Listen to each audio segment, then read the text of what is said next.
Alright, hello everyone, it's Happy, and today I'm going to be telling you guys how to improve your stats, i.e. your win rate, as well as your damage on your account in order to actually get better at the game. So these are just my personal 5 tips. So if you want to get better, please follow them. At number 5, I'm going to be putting in the most basic tip. I know it sounds super cliche and it sounds super duper, obvious, but it is to survive. Most people don't survive long enough. Most people die very, very quickly, and this is draining your stats a lot. This is because if you are in the first 3 to die on your team, then you should really rethink your strategy on how you are playing the game.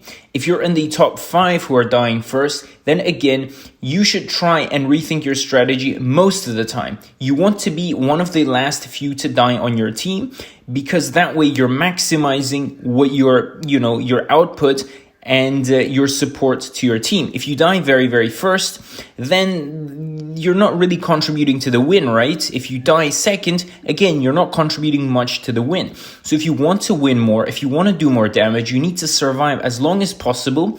And from there on, you can support the team longer and, of course, win more games. This is how most players boost their stats. This is the most important tip you need to know in order to obviously contribute a lot better to your team. Now, all the other points in this video are going to be a supportive role to this main point, right?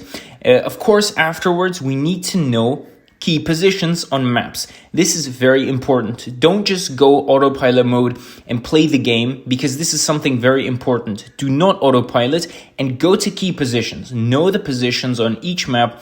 I'm probably going to start doing these videos again, because the older positions have become a little bit outdated, right?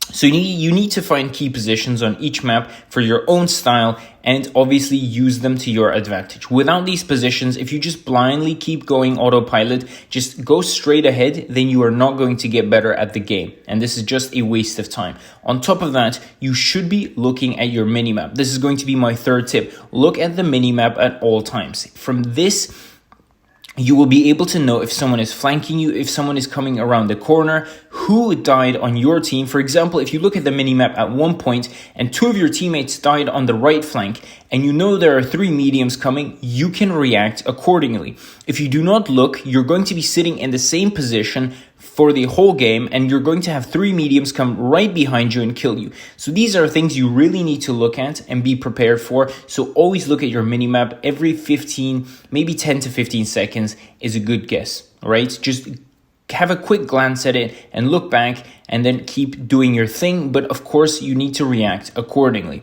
All right.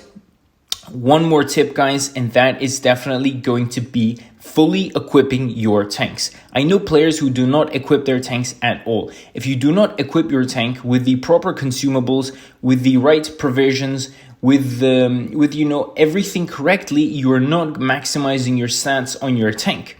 For example, if you have adrenaline but you don't hit it, what's the point of having adrenaline? Same with all of your equipment, right? If you don't fully equip your tank, then these stats are not ideal. Then you're missing out a lot. So it's better to sort of max out your equipment on your individual tank and then actually perform better with it, because it's going to be much better for you and your team, and you're going to perform much better overall, and therefore you're going to win more, right? Now, lastly, I'm going to be saying this: play your role and play less dependent tanks. This is super duper important. You need to play your role. You shouldn't be a medium and start going brawling with heavy tanks. This is something you should really avoid. I've seen this a lot. I see people get on a T62 and go to the heavy position and just die. Why would you do that? Same with a heavy tank that is camping at the back of the map. Why would you do that? This is not how you should play the role, and you're obviously not going to do too well. On top of that, I see players playing very team-dependent tanks, like a lot of TDs would be. For example, the Grill. A Grill is a prime example of a team-dependent tank, and of course your overall stats are going to go down. Instead of, for example, something like an IS-7 that can fight individually, it can fight in, in situations where it's encircled. If a medium comes around it, you have a lot of situations in which you can survive while being in an IS-7, for example, or a 60 TP. But if you're in a Grill or a Death Star, for example, then you're not going to be surviving that well because you're very, very team dependent. You need someone to cover your flanks, etc., etc. So these were my top 5 tips in order to get better at Blitz. I've recycled these over the years in many of my videos, but I decided to make another video for 2023. So smash the like button. Tell me what you guys think about this in the comment section below. And with that, happy is out, and I'll see you guys next time. Bye-bye.